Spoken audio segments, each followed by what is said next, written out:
اللہ ہر چیز کا پیدا کرنے والا ہے۔ سبحان اللہ، کیا خوبصورتی ہے اللہ کی تخلیق میں، کیسے کیسے خوبصورت نظارے اس کائنات میں موجود ہیں۔ کبھی کبھی تو نگاہیں دیکھ کر مبہوت رہ جاتی ہیں، بندہ حیران رہ جاتا ہے ایک پرندے میں اتنے رنگ کیسے جمع ہو گئے، ایک چھوٹے سے کیڑے میں اتنے کمالات کیسے جمع ہو گئے۔ ایک ہی طرف صحرا بھی ہے، اسی دنیا میں آبشار بھی ہیں، اور ایسے خوبصورت پہاڑ بھی ہیں جن کو دیکھ کر انسان بے ساختہ کہنے پہ مجبور ہو جاتا ہے فَبِأَيِّ آلَاءِ رَبِّكُمَا تُكَذِّبَانِ۔ اللہ کی کیا شاندار تخلیق ہے۔ ناظرین، انسانوں میں رب عز و جل نے ایک سے ایک حسین بنایا، مگر کائنات میں ایک ایسا حسین بھی بنایا جن کو ہم حضرت یوسف علیہ السلام کے نام سے جانتے ہیں۔ ان کے حسن کا عالم کیا تھا؟ قرآن مجید فرقان حمید میں اللہ تبارک و تعالیٰ نے انہی کے حسن سے متعلق ایک واقعہ بیان کیا۔ آئیے پہلے کچھ آیات قرآنی سنتے ہیں۔ فَلَمَّا سَمِعَتْ بِمَكْرِهِنَّ أَرْسَلَتْ إِلَيْهِنَّ وَأَعْتَدَتْ لَهُنَّ مُتَّكَأً وآتت كل واحدة منهن سكينا وقالت اخرج عليهن فلما رأينه أكبرنه وقطعن أيديهن وقلن حاش لله ما هذا بشرا إن هذا إلا ملك كريم۔ تو جب زلیخا نے ان کا چکروا یعنی چہ مگوئی و تعان سنا تو ان عورتوں کو بلا بھیجا اور ان کے لیے مسندیں تیار کی اور ان میں ہر ایک کو ایک چھری دی اور یوسف سے کہا ان پر نکل آؤ۔ جب عورتوں نے یوسف کو دیکھا اس کی بڑائی بولنے لگیں اور اپنے ہاتھ کاٹ لیے اور بولی اللہ کو پاکی ہے، یہ تو جن سے بشر سے نہیں، یہ تو نہیں مگر کوئی معزز فرشتہ۔ ناظرین، یہ تو حضرت یوسف علیہ السلام کے حسن کا عالم تھا کہ جنہیں تمام مخلوق سے بڑھ کر حسن و جمال عطا کیا گیا، مگر یاد رہے اس کائنات میں ایک ایسی مبارک ہستی بھی ہیں جن کے حسن کا کوئی ثانی نہیں ہے۔ خود حضرت یوسف علیہ السلام بھی ان کے در کے گویا سوالی ہیں۔ بہت خوبصورت بات مفتی اعظم ہند مصطفیٰ رضا خان صاحب نوری لکھتے ہیں نا، ایسا تجھے خالق نے طرح دار بنایا، ایسا تجھے خالق نے طرح دار بنایا، یوسف کو تیرا طالب دیدار بنایا، کونین بنائے گئے سرکار کی خاطر، کونین کی خاطر تمہیں سرکار بنایا۔ جی میری مراد جناب احمد مجتبیٰ محمد مصطفیٰ صلی اللہ تعالی علیہ وسلم کی ذات والا تبار ہے۔ آپ جیسا حسین نہ اس کائنات میں کوئی آیا ہے نہ آنا ہے۔ کیا خوبصورت بات پنجابی شاعر لکھتے ہیں نا، ایڈا سونا نبی کوئی دنیا تے آیا نہیں، یار ایہو جیا کوئی رب نے بنایا نہیں۔ اللہ کے حبیب کی کیا شان ہے، سبحان اللہ۔ آپ کے حسن پر گویا لوگ قربان ہونے کے لیے تیار ہوتے۔ حضرت یوسف علیہ السلام کا واقعہ ذہن میں رکھیے کہ آپ علیہ السلام کو مصر کی عورتوں نے دیکھا تو اپنی انگلیوں کو کاٹ لیا، خود رفتہ ہو کر یہ عالم بن گیا۔ ناظرین، میرے آقا کے حسن کا عالم کیا تھا۔ بریلی کے تاجدار امام اہل سنت مولانا شاہ امام احمد رضا خان علیہ رحمت الرحمان کمال کی بات لکھتے ہیں۔ آپ فرماتے ہیں حسن یوسف پہ کٹی مصر میں انگشت زنا، یعنی حسن یوسف پہ کٹ گئی، کیا کٹی؟ مصر کی عورتوں کی انگلیاں۔ مگر آپ لکھتے ہیں حسن یوسف پہ کٹی مصر میں انگشت زنا، سر کٹاتے ہیں تیرے نام پہ مردان عرب۔ آقا آپ کے نام پر عرب کے جو شاہ سوار ہیں، عرب کے جو مرد ہیں، وہ سر کٹانے کے لیے تیار رہتے ہیں اور کٹاتے رہتے ہیں، کیونکہ آپ کے نام کا یہ عالم ہے۔ آپ کے حسن کا عالم کیا ہوگا؟ ناظرین، ایک بات آج سیکھنی ہے، چونکہ ہمارے اس پروگرام کا نام ہی اسلام کی روشنی ہے۔ اسلام کی روشنی اسی دل میں جانی ہے کہ جس کے دل میں نبی پاک علیہ السلام سے محبت ہوگی۔ الا لا ایمان لمن لا محبت لا، یہ اعلان ہم جمعہ کے خطبے میں ہر جمعے کو سنتے ہیں، مگر اس کا معنی شاید بہت سو کو نہ پتا ہو۔ الا لا ایمان لمن لا محبت لا، جان لو اس کا ایمان نہیں جس کے دل میں نبی پاک علیہ السلام سے محبت نہیں۔ یہ پیرامیٹر ہے ناظرین، یہ پیمانہ ہے اللہ سے محبت کرنے والے، اللہ کا نام لینے والے تو بہت سارے مذاہب کے لوگ ہیں، مگر ایمان کمپلیٹ جب ہوتا ہے جب محمد الرسول اللہ صلی اللہ تعالیٰ علیہ وسلم سے سچی محبت ہو جائے۔ آقا علیہ الصلوۃ والسلام سے محبت ہی جان ایمان اور اصل ایمان ہے۔ اعلیٰ حضرت امام اہل سنت لکھتے ہیں نا، اللہ کی سرتاب قدم شان ہے یہ، انسان نہیں انسان، وہ انسان ہے یہ، قرآن تو ایمان بتاتا ہے انہیں، ایمان یہ کہتا ہے میری جان ہے یہ۔ تو آپ ایمان کی جان ہیں، اور یہی بات خود نبی پاک صلی اللہ تعالی علیہ وسلم نے اپنی بڑی خوبصورت حدیث جو بخاری شریف کی حدیث ہے، آپ نے ارشاد فرمایا، میں کہوں ناظرین پکا مسلمان ہوں، آپ کہتے رہیں کہ میں پکا مومن ہوں، میں اور آپ طے نہیں کر سکتے، طے اس نے کرنا ہے اور بتانا اس نے ہے جو رب عز و جل کے حبیب ہیں، حبیب اللہ ہیں۔ آپ فرماتے ہیں لا یؤمن احدکم حتی اکون احب الیہ من والدہ وولدہ والناس اجمعین، میرے آقا فرماتے ہیں تم میں سے کوئی اس وقت تک کامل مومن نہیں ہو سکتا۔ Look at the condition and the parameter، سمجھنے کی کوشش کیجئے کہ یہ کامل مومن ہونے کے لیے لازمی ہے۔ آگے فرمایا کون نہیں ہو سکتا؟ کہ جب تک نبی پاک فرماتے میں اس کے نزدیک تمام لوگوں سے زیادہ، اس کے والد، اس کی اولاد اور تمام لوگوں سے زیادہ محبوب نہ ہو جاؤں۔ یعنی سب سے بڑی پریورٹی میری اور آپ کی ذات میں پیارے آقا علیہ الصلوۃ والسلام کی ذات ہونی چاہیے، ان سے محبت سب سے پہلے ہونی چاہیے۔ اور صحابہ اکرام علیہ رضوان نے یہ پروف کیا ہے ناظرین کہ ان کے نزدیک سب سے زیادہ پریورٹی، سب سے زیادہ محبت تھی تو سرور کائنات علیہ الصلوۃ والسلام سے تھی۔ دنیا میں کسی سے پیار، کسی سے محبت تین چیزوں کی وجہ سے کی جاتی ہے، یا تو وہ بڑا باکمال ہوتا ہے، اسپیشل ہوتا ہے، یا وہ بڑا حسین ہوتا ہے، یا اس کے احسانات بہت زیادہ ہوتے ہیں۔ تین چیزیں بڑی ضروری ہوتی ہیں کسی سے محبت کرنے کے لیے، یا تینوں ہوتی ہیں یا کوئی ایک چیز ہوتی ہے۔ باکمال لوگوں سے بڑے لوگ اس کے فالو کرنے والے بن جاتے ہیں، فین جس کو ہم کہتے ہیں کہ یار کسی چیز میں کمال کیا اس نے، اسپیشل ہے، اس نے ریکارڈ قائم کر دیا ہے، لوگ اس کو فالو کرنا شروع ہو جاتے ہیں۔ مجھے بتائیے کیا کائنات میں ایسا کوئی باکمال آیا ہے جس نے زمین پر کھڑے ہو کر چاند دو ٹکڑے کر دیا ہو، جس نے دعا کی ہو تو سورج واپس پلٹ آیا ہو، جس نے ناظرین اشارہ کیا ہو تو بارش برسنے لگ جائے، اور جس کی دعا سے بارش برستی رک جائے؟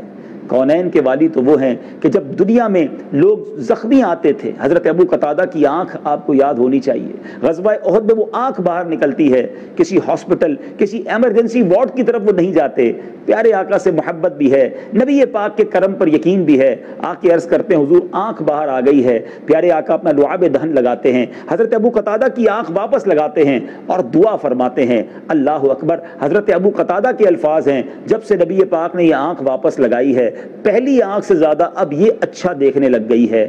ہے کوئی ایسا باکمال جس کے مبارک لعاب کا یہ عالم ہو؟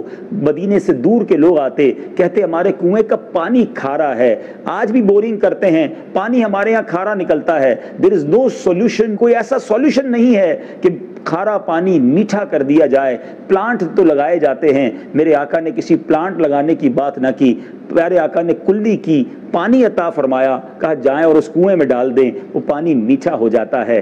کس کس کمال کی بات کروں ناظرین، ہمارے پاس الفاظ تو ختم ہو سکتے ہیں، ہماری جو ہے وہ گفتگو کا اینڈ تو ہو سکتا ہے، مگر محبوب رب اکبر صلی اللہ تعالیٰ علیہ وسلم کے کمالات کا احاطہ نہیں ہو سکتا۔ اعلیٰ حضرت امام اہل سنت نے بھی کوشش کی کہ پیارے آقا علیہ الصلوۃ والسلام کے کچھ کمالات کو تحریر کیا جائے۔ آپ لکھتے ہیں سرور کہوں کہ مالک و مولا کہوں تجھے، باغ خلیل کا گل زیبا کہوں تجھے، تیرے تو وصف عیب تناہی سے ہیں بری، حیران ہوں میرے شاہ میں کیا کیا کہوں تجھے، کہہ لے گی سب کچھ ان کے ثناخواں کی خاموشی، چپ ہو رہا ہے کہہ کے میں کیا کیا کہوں تجھے، لیکن رضا نے ختم سخن اس پہ کر دیا، خالق کا بندہ خلق کا آقا کہوں تجھے۔ یا رسول اللہ آپ کی تعریف بیان کرنا یہ ہماری اوقات بھی نہیں، نہ ہمارے پاس الفاظ ہیں، اس قدر کمالات ہیں، اس قدر معجزات ہیں تو اگر کسی باکمال سے ہی محبت کرنی ہے تو اس سے محبت کیجئے نا جو سب سے بڑے باکمال ہیں اور اللہ کے حبیب بھی ہیں. سبحان اللہ. اب اگر دوسری بات کریں، کسی سے اس لیے پیار کیا جائے، کسی سے اس لیے محبت کی جائے کہ اس کے احسانات زیادہ ہوں، تو میں آپ سے سوال کرتا ہوں، نبی پاک صلی اللہ تعالی علیہ وسلم سے زیادہ کسی کے اس امت پر احسان ہیں؟ دنیا میں تشریف لائے، ویری فرسٹ ورڈز نبی پاک کا سب سے پہلا جو الفاظ زبان پر تھے، رب حبلی امتی، اے اللہ میری امت میرے حوالے کر دے. نبی پاک راتوں کو جاگ جاگ کر ہم گناہگاروں کو یاد فرماتے، اللہ کی بارگاہ میں آنسو بہاتے. بہت خوبصورت شعر اعلیٰ حضرت لکھتے ہیں نا، اللہ کیا جہنم اب بھی نہ سرد ہوگا، رو رو کے مصطفیٰ نے دریا بہا دیے ہیں. وہ آقا علیہ الصلوۃ والسلام جب شب معراج رب کی بارگاہ میں گئے، جب بھی مجھے اور آپ کو نہیں بھولے، اور قیامت کے دن بھی پیارے آقا تلاش کر کر کے امتیوں کی شفاعت کریں گے. تو اگر کسی کیئرنگ پرسنالٹی سے، کسی خیال کرنے والے سے محبت کی جاتی ہے، تو ہے کوئی جو نبی پاک علیہ الصلوۃ والسلام سے زیادہ اس امت کا خیال رکھنے والا ہو؟ مولانا حسن رضا خان صاحب قیامت کے دن کا نقشہ کھینچتے ہوئے، اور نبی پاک کا امت کا کیسا درد اور خیال ہے، کیا خوبصورت بات لکھتے ہیں. آپ فرماتے ہیں قیامت کے دن آقا کی کیفیت کیا ہوگی؟ عزیز بچے کو ماں جس طرح تلاش کرے، خدا گواہ یہی حال آپ کا ہوگا. ہزار جان فدا نرم نرم پاؤں سے، پکار سن کے اسیروں کی دوڑتا ہوگا. یعنی نبی پاک تلاش کر کر کے اپنے امتیوں کی شفاعت کریں گے، بے قرار رہیں گے اپنی امتیوں کے لیے. تو جب وہ ہمارے لیے بے قرار ہیں، ہمیں یاد فرماتے ہیں، ہمارے لیے دعائیں کرتے رہے، کیا یہ امتی کا حق نہیں کہ ان سے سچی محبت کرے، ان پر اپنا جان و دل قربان کرے؟ اب تیسری بات جو دنیا میں لوگ محبت کرتے ہیں، حسن و جمال کی وجہ سے، خوبصورتی کی وجہ سے، بیوٹی کی وجہ سے. اللہ اکبر، کیا کوئی ہے میرے آقا سے زیادہ خوبصورت؟ حضرت جابر بن سمورہ رضی اللہ تعالیٰ عنہ کہتے ہیں، ایک بار 14ویں رات کا چاند تھا. آپ جانتے ہیں ناظرین، 14th نائٹ کا جو مون ہوتا ہے بہت خوبصورت ہوتا ہے، اور جب اندھیری رات ہو، اس میں لائٹنگ نہ ہو، آپ اگر گاؤں میں چلے جائیں، کسی ولیج ایریا میں جائیں، ماؤنٹین ایریا میں جائیں، جہاں روشنی کب ہو، آسمان بہت خوبصورت لگتا ہے، تارے بڑے جگمگا رہے ہوتے ہیں. اس زمانے میں تو لائٹنگ نہیں تھی، رات کا وقت تھا. فرماتے میں گھر سے باہر نکلا، 14ویں رات کا چاند چمک رہا تھا، سامنے میرے آقا علیہ الصلوۃ والسلام جلوہ فرما تھے. میں کبھی 14ویں رات کے چاند کو دیکھتا، کبھی اپنے حبیب علیہ الصلوۃ والسلام کو دیکھتا، پھر 14ویں رات کے چاند کو دیکھتا، پھر عرب کے چاند کو دیکھتا. میں دیکھتا رہا. حضرت جابر بن سمورہ کے الفاظ ہیں، اللہ کی قسم میرے آقا 14ویں رات کے چاند سے زیادہ خوبصورت تھے. ناظرین، کیا حسن، کیا خوبصورتی پیارے آقا علیہ الصلوۃ والسلام کو رب نے عطا فرمائی. ایسا خوبصورت کائنات میں پھر کسی کو نہیں بنایا. بریلی کے تاجدار لکھتے ہیں نا، آپ فرماتے ہیں، خامہ قدرت کا حسن دستکاری واہ واہ، خامہ قدرت کا حسن دستکاری واہ واہ، کیا ہی تصویر اپنے پیارے کی سواری واہ واہ. میرے آقا کا چہرہ دیکھ کر لوگ کلمہ پڑھ لیا کرتے، نبی پاک کا مبارک چہرہ دیکھ کر لوگ یہ کہنے پہ مجبور ہو جاتے کہ یہ کسی جھوٹے کا چہرہ نہیں ہو سکتا. پیارے آقا علیہ الصلوۃ والسلام کے جسم کا ہر عضو جو ہے وہ ایسا با کمال. ذرا غور تو کیجئے نا، کیا ایسی ہستی کائنات میں آئی ہے کہ جس کو دیکھنے کے بعد وہ لوگ جو جان لینے آتے تھے پیارے آقا کو دیکھ کر جان دینے والے بن جاتے. کئی بار ایسا ہوا کہ کفاران قریش گرفتار کرنے آتے تھے، مگر جلوہ جانا دیکھتے تھے، حسن مصطفیٰ دیکھتے تھے. ابھی باتیں سننے کی نوبت تو آتی بھی نہ تھی، مگر رب کے حبیب کا وہ شاہکار چہرہ ہوتا کہ اسے دیکھ کر آپ کے عشق میں خود ہی گرفتار ہو جاتے تھے. کیا بات ہے میرے آقا علیہ الصلوۃ والسلام کی. صحابہ کرام نے ناظرین کچھ تو دیکھا تھا نا، بلکہ کچھ تو میں نے غلط کہہ دیا، بہت کچھ دیکھا. روز دیکھا کرتے تھے، کمالات بھی دیکھتے تھے، خیال رکھنا بھی دیکھتے تھے، اور حسن و جمال جیسا بھرپور چہرہ بھی دیکھتے تھے. میں نے اپنے پروگرام کے شروع میں ناظرین ایک روایت سنائی کہ بی بی عائشہ صدیقہ رضی اللہ تعالی عنہا کی سوئی گم ہو گئی. آج دنیا میں خوبصورت چہرے والے بہت سارے ہیں، اور لوگ بعض اوقات کسی مذہبی شخص کا خوبصورت چہرہ دیکھ کر یہ بھی کہہ دیتے ہیں کہ جناب بڑا نورانی چہرہ ہے. لیکن کسی کا چہرہ روشن ہونا اور ہے، لیکن نور کی ایسی شعائیں نکلنا کہ جس سے پورا کمرہ ہی روشن ہو جانا، اور اتنا روشن ہونا کہ سوئی تلاش ہو جائے. سوچئے کیا حسن ہوگا، کیا جمال ہوگا. اللہ اکبر. اعلیٰ حضرت امام اہل سنت نے اپنے الفاظ میں نبی پاک کے چہرے کو بیان کرنے کی کوشش کی. کیا شاندار بات لکھتے ہیں. آپ لکھتے ہیں، کاف گیسو ہا دہن یا ابرو آنکھیں عین صاد، کاف ہا یا عین صاد، ان کا ہے چہرہ نور کا، شمع دل مشکات تن سینہ زجاجہ نور کا، تیری صورت کے لیے آیا ہے سورہ نور کا۔ ناظرین کیا کیا بیان کروں، کس طرح صحابہ کرام علیہم رضوان نبی پاک علیہ الصلوۃ والسلام کی شان بیان کرتے۔ حضرت برہ بن عازب رضی اللہ تعالیٰ عنہ راوی ہیں، بخاری شریف کی حدیث ہے، آپ کہتے ہیں کہ سرکار مدینہ صلی اللہ تعالیٰ علیہ وسلم کے بارے میں حسن و جمال آقا کا بیان کرتے ہوئے فرماتے ہیں، کان رسول اللہ احسن الناس وجہا واحسنہ خلقا، یعنی رسول اللہ صلی اللہ تعالیٰ علیہ وسلم تمام لوگوں میں خوبصورت ترین اور سب سے اچھے اخلاق کے مالک تھے۔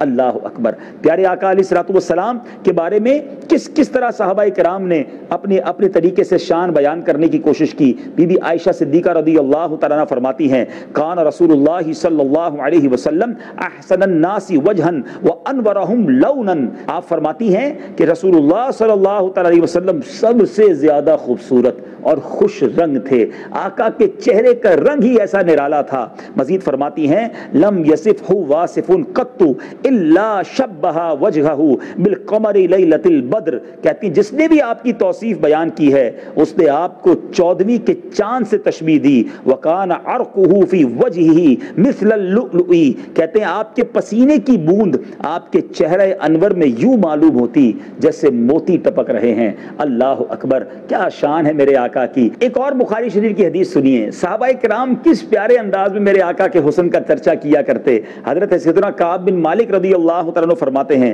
وقان رسول اللہ صلی اللہ علیہ وسلم اذا سر استنار وجهه حتى كأنه قطعة قمر، کہتے ہیں جب رسول اللہ صلی اللہ علیہ وسلم خوش ہوتے تو چہرہ انور خوشی سے دمک اٹھتا اور یوں معلوم ہوتا گویا چاند کا ٹکڑا ہے، کوئی چاند سے تشبیہ دے رہا ہے، کوئی آپ کے حسن کے گویا گن گا رہا ہے۔ سیدنا ابو ہریرہ رضی اللہ تعالیٰ عنہ کتنے قریبی صحابی ہیں، آپ فرماتے ہیں، ما رأیت شیئا احسن من رسول اللہ صلی اللہ علیہ وسلم، میں نے رسول اللہ صلی اللہ تعالیٰ علیہ وسلم سے زیادہ کسی کو حسین نہیں دیکھا۔ کان الشمس تجری علی وجہہ، گویا ایسا معلوم ہوتا کہ سورج آپ کے چہرے پر چل رہا ہو۔ ناظرین ایک بار دیکھ کر جان قربان کرنے کا جی چاہتا، اور کیوں نہ قربان کرتے، ایسا حسین دنیا میں اور کوئی نہیں جس کو دیکھ کر سب کچھ قربان کرنے کو جی چاہتا۔ غزوہ احد کا موقع تھا، ایک بوڑھی خاتون تھی، شیطان نے یہ افواہ اڑا دی کہ نبی پاک صلی اللہ تعالی وسلم معاذ اللہ شہید کر دیے گئے ہیں۔ وہ دوڑتی ہوئی احد کے میدان کی طرف جاتی ہیں۔ اب وہاں پر کسی نے کہا کہ تمہیں پتہ ہے تمہارے شوہر کو بھی شہید کر دیا گیا ہے۔ وہ کہتی مجھے کوئی پرواہ نہیں، بتاؤ میرے آقا کیسے ہیں، رسول اللہ کیسے ہیں۔ تھوڑا اور آگے جاتی ہے، کسی نے کہا تمہیں معلوم ہے تمہارے بیٹے کو بھی شہید کر دیا گیا۔ کہا مجھے کوئی پرواہ نہیں، مجھے یہ بتاؤ میرے آقا علیہ الصلوۃ والسلام کیسے ہیں، وہ خیریت سے ہیں کہ نہیں۔ اور تھوڑا آگے گئی، کسی نے بتایا تمہیں معلوم ہے تمہارے والد کو بھی شہید کر دیا گیا ہے۔ کہتی مجھے اس کی بھی پرواہ نہیں، رسول اللہ صلی اللہ تعالی علیہ وسلم کی خبر دے دو۔ کسی نے بتایا آقا علیہ الصلوۃ والسلام خیریت سے ہیں۔ کہا بس ایک بار ان کا جلوہ دکھا دو، مجھے تسلی ہو جائے گی۔ دربار رسالت میں حاضر کیا گیا۔ وہ بوڑھی خاتون کیا کہتی ہیں کہ یا رسول اللہ کل مصیبت بعدک جلل، آپ کے ہوتے ہوئے ساری مصیبتیں چھوٹی ہیں۔ باپ کا انتقال ہو گیا، بیٹے کا انتقال ہو گیا، شوہر دنیا سے چلا گیا، مگر سب سے زیادہ محبت، سب سے زیادہ عقیدت تھی تو رسول اللہ صلی اللہ تعالی علیہ وسلم سے۔ یہی تو حدیث میرے آقا کی ہم نے شروع میں سنی، لا یؤمن احدکم حتی اکون احب الیہ من والدہ وولدہ والناس اجمعین، تم میں سے کوئی اس وقت تک کامل مومن نہیں ہو سکتا، نبی پاک فرماتے ہیں، جب میں اس کے نزدیک تمام لوگوں یعنی اس کے والد، اس کی اولاد اور تمام لوگوں سے زیادہ محبوب نہ ہو جاؤں۔ اب میں اور آپ سوچیں کہ ہماری زندگی بھی واقعی ایسی گزر رہی ہے، یہ فقط نعرہ ہے؟ نعرہ تو بڑا خوبصورت ہم لگاتے ہیں، غلامی رسول میں موت بھی قبول ہے، نہ ہو جو عشق مصطفیٰ تو زندگی فضول ہے۔ واقعی نعرہ تو بڑا اچھا ہے، مگر صرف نعرہ ہی تو کہیں نہیں، پریکٹیکلی کیوں نظر نہیں آتا؟ ایک سوال ہے کہ عشق، اب پہلے یہ بات تو کلیئر ہو گئی کہ عشق رسول ایمان کے لیے بیسک ہے۔ عشق رسول نہیں، نبی پاک سے محبت نہیں، نبی پاک کی تعظیم نہیں تو ایمان ہی نہیں ہے۔ تو اب اگر عاشق رسول بننا ضروری ہے ایمان کے لیے تو ہم ہیں بھی کہ نہیں؟ ہم اس لیول تک نبی پاک سے محبت کرتے ہیں کہ نہیں؟ زبانی دعویٰ تو ہم سب کرتے ہیں، مگر ایک سوال ہے ناظرین، کونین کے والی فرماتے ہیں نماز پڑھو میری آنکھوں کی ٹھنڈک ہے، عاشق رسول یہ تو کہتا ہے کہ مجھے غلامی رسول میں موت بھی قبول ہے، مگر اس کو غلامی رسول میں نماز قبول کیوں نہیں ہے؟ کیوں رمضان کے بعد وہ مسجدوں میں نظر نہیں آتا؟ کیوں وہ نمازوں کا پابند نہیں رہتا؟ یہ کیسا عشق رسول ہے؟ بندہ کہتا ہے غلامی رسول میں موت قبول ہے، اس کو پیارے آقا علیہ الصلوۃ والسلام کے طریقے پر زندگی گزارنا قبول کیوں نہیں؟ نبی پاک کی سنتوں والا انداز قبول کیوں نہیں ہے؟ اسلام تو اور میرے آقا تو حرام کمانے کی تعلیم نہیں دیتے، نبی پاک علیہ الصلوۃ والسلام تو جھوٹ بولنے سے منع فرماتے ہیں، آپ تو بد نگاہی سے منع فرما کر نیچی نگاہیں رکھنے کا درس دیتے ہیں، شرم و حیا کی ہمیں تعلیمات ملتی ہیں پیارے آقا کی تعلیمات سے۔ تو بے حیائی کرنے والا، حرام کمانے والا، لوگوں پر ظلم کرنے والا، اپنے ماں باپ کو ستانے والا، یہ کیسے پیارے آقا کا عاشق ہے؟ یہ کیسے نبی پاک کا غلام ہے؟ Please try to understand. یقیناً عشق رسول بہت ضروری ہے، مگر پریکٹیکل عشق رسول ضروری ہے۔ ہمارے انداز سے پتہ چل جائے کہ یہ کس کا امتی ہے۔ مسلمان لڑائی جھگڑا کرنے والا، مسلمان ظلم کرنے والا، نبی پاک کا غلام کہلانے والا اور لوگوں کو تنگ کرنے والا یہ نہیں ہوتا۔ کاش کے دل میں اتر جائے میری بات۔ تو آج سے پریکٹیکل عشق رسول، میری عادتوں سے پتہ چل جائے کہ میں کس کا امتی ہوں۔ شاعر لکھتے ہیں نا، فنا اتنا تو ہو جاؤں میں تیری ذات عالی میں، فنا اتنا تو ہو جاؤں میں تیری ذات عالی میں، جو مجھ کو دیکھ لے اس کو تیرا دیدار ہو جائے۔ اے کاش یہ کیفیت ہماری بن جائے، مجھے بتانا نہ پڑے۔ ایک بڑا پرابلم بتاؤں ناظرین، اب تو پاکستان میں بھی یہ ہو گیا ہے، ورنہ انٹرنیشنلی جب ہم کسی ینگسٹر سے ملتے ہیں نا، ویری ڈیفیکلٹ ٹو انڈرسٹینڈ، بہت مشکل ہوتا ہے سمجھنا کہ یہ مسلمان ہے کہ نہیں ہے، کیونکہ کہیں سے بھی کوئی مسلمانوں والا عمل نظر نہیں آ رہا ہوتا، نہ لباس میں، نہ چہرے میں، نہ عادتوں میں، نہ انداز میں۔ پوچھتے ہیں جب وہ نام مسلمانوں والا بتاتا ہے تو سمجھ آتا ہے اچھا ہو سکتا ہے یہ بھی مسلمان ہے۔ کیا ایسا ہونا چاہیے؟ پیارے آقا کا ایسا بھی کوئی غلام ہو کہ جس کو جب تک نام نہ بتائے سامنے والے کو پتہ نہ چلے؟ ہونا تو یہ چاہیے کہ مجھے دور سے دیکھ کر پتہ چل جائے کہ محبوب کائنات صلی اللہ تعالی علیہ وسلم کا غلام جا رہا ہے۔ غور کیجئے گا اس بات پر۔ انشاءاللہ اگلے کسی پروگرام میں ایک اور ٹاپک لے کر حاضر ہوں گے۔ اسلام کی روشنی میں آج عشق رسول کی روشنی پر بات ہوئی ہے، یہ شمع دل میں جلا لیجئے۔ دنیا کے مجازی عشق کی آگ جب جلتی ہے نا ناظرین، تو دل کو جلاتی ہے، تکلیف بھی دیتی ہے، مگر عشق رسول کی شمع روشن ہو جائے تو دنیا بھی اچھی ہو جاتی ہے، جہنم کی آگ بھی بجھ جاتی ہے۔ اپنے اس پروگرام کا، اس ٹاپک کا اختتام امام اہل سنت مولانا شاہ امام احمد رضا خان کے بہت خوبصورت شعر پر کروں گا۔ آپ لکھتے ہیں، اے عشق تیرے صدقے جلنے سے چھٹے سستے، اے عشق تیرے صدقے جلنے سے چھٹے سستے، جو آگ بجھا دے گی وہ آگ لگائی ہے۔ انشاءاللہ عشق رسول کی شمع کو دل میں فروزہ کیجئے، دنیا بھی خیر ہو جائے گی، آخرت میں بھی خیر ہو جائے گی۔ چلتے ہیں اپنے سیگمنٹ کی طرف جس کا نام ہے بہار رمضان۔ نفرت دلوں سے مٹاتا ہے ہمارا اسلام۔ ناظرین، ہمارے سیگمنٹ بہار رمضان میں آج روزے کی اہمیت پر کچھ بات سنیں گے۔ دراصل یقیناً روزہ رکھنا فرض ہے اور اس کی بے شمار برکتیں ہیں، لیکن روزہ نہ رکھنا یہ کتنا بڑا گناہ اور کتنا شدید جرم ہے، شاید یہ بہت سارے ناظرین نہ جانتے ہوں۔ یاد رکھیے، روزہ ہر عاقل و بالغ یعنی ہر عقل مند مسلمان مرد و عورت پر فرض ہے۔ جو مجنون ہے، پاگل ہے، چونکہ وہ اپنی معاملات کو صحیح ادا نہیں کر سکتا، اس پر روزہ فرض نہیں ہے، لیکن ہر عاقل بالغ مرد و عورت مسلمان پر روزہ فرض ہے۔ اب آئیے، روزہ نہ رکھنے کا نقصان کیا ہے؟ حضرت سیدنا ابو ہریرہ رضی اللہ تعالیٰ عنہ سے روایت ہے کہ سرکار والا تبار صلی اللہ تعالیٰ علیہ وسلم نے فرمایا، ترمذی شریف کی حدیث ہے، جس نے رمضان کے ایک دن کا روزہ بغیر رخصت کیے اور بغیر مرض کے افطار کیا، یعنی کوئی اس کو شرعی اجازت بھی نہ تھی اور کوئی مرض بھی نہ تھا، تو زمانے بھر کا روزہ بھی اس کی قضا نہیں ہو سکتا، اگرچہ بعد میں رکھ بھی لے۔ یعنی جو فضیلت ماہ رمضان میں روزہ رکھنے کی ہے اب وہ کسی طرح نہیں پا سکتا، قضا کر بھی لے پھر بھی وہ فضیلت جو رمضان کی تھی وہ چلی گئی۔ تو رمضان کے روزے بھرپور کوشش کر کے سارے رکھنے ہیں، اور نہ رکھنے والوں کے بارے میں سنیے میرے آقا علیہ الصلوۃ والسلام کیا ارشاد فرماتے ہیں۔ حضرت سیدنا ابو امامہ باہلی رضی اللہ تعالیٰ عنہ سے روایت ہے کہ فرماتے میں نے نبی پاک صلی اللہ تعالیٰ علیہ وسلم کو یہ فرماتے سنا کہ میں سویا ہوا تھا تو خواب میں دو شخص میرے پاس آئے اور مجھے ایک دشوار گزار پہاڑ پر لے گئے۔ جب میں پہاڑ کے درمیانی حصے پہ پہنچا تو وہاں بڑی سخت آوازیں آ رہی تھی۔ میں نے پوچھا یہ کیسی آوازیں ہیں؟ تو تو مجھے بتایا گیا یہ جہنمیوں کی آوازیں ہیں. پھر مجھے اور آگے لے جایا گیا تو کچھ ایسے لوگوں کے پاس سے میرا گزر ہوا کہ ان کو ان کے ٹخنوں کی رگوں سے باندھ کر الٹا لٹکایا ہوا تھا. نبی پاک علیہ الصلوۃ والسلام نے ارشاد فرمایا، دیکھا کہ ان لوگوں کے جبڑے پھاڑ دیے گئے تھے جن سے خون بہ رہا تھا. تو میں نے پوچھا یہ کون لوگ ہیں؟ تو عرض کیا گیا، بتایا گیا کہ یہ لوگ روزہ افطار کرتے تھے قبل اس کے کہ روزہ افطار کرنا حلال ہو، یعنی روزہ توڑ دیتے تھے یا روزہ نہیں رکھتے تھے. ناظرین، یہ ہم پر فرض ہے. اپنے کام کاج کو دیکھ کر یہ نہ کہیں کہ روزہ کیسے رکھوں، اپنے کام کو کہیں کہ مجھے روزہ رکھنا ہے. انشاءاللہ آپ نیت کریں، اللہ ہمت بھی دے دے گا. روزے قضا کرنا یہ مسلمانوں کا شیوا نہیں ہے، مسلمان کا یہ انداز نہیں ہے. یہ اسلام کی روشنی ہمیں یہی سکھاتی ہے کہ ہم پکے سچے روزہ دار ہوں. اب آئیے، روزہ ہونا کیسا چاہیے؟ کیا صرف کھانے پینے سے رکنا، یہ چند امور سے رک جانا ہی روزہ ہے؟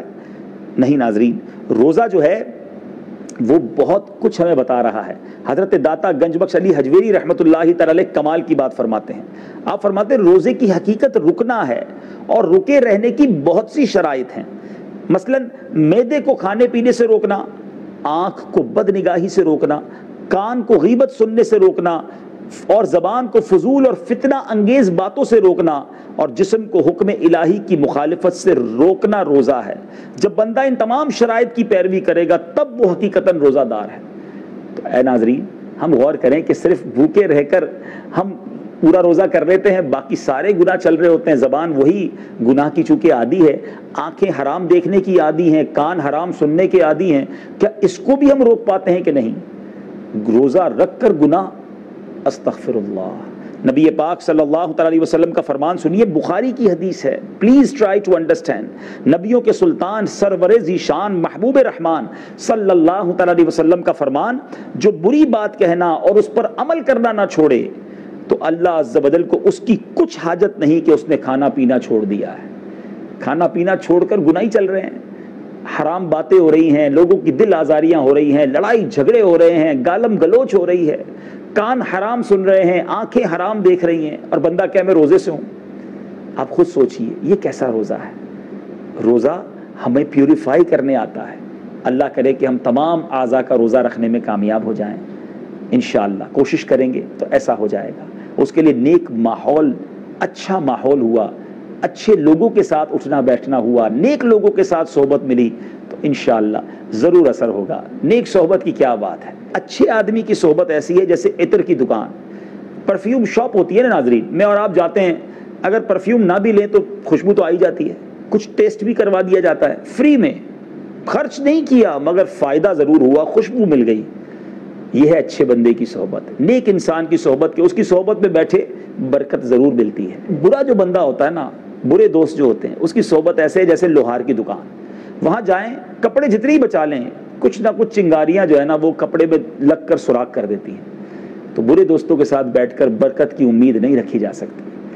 گناہ گاروں کے ساتھ بیٹھ کر میں کیسے امید رکھتا ہوں کہ میں اللہ کا پسندیدہ بندہ بن جاؤں گا؟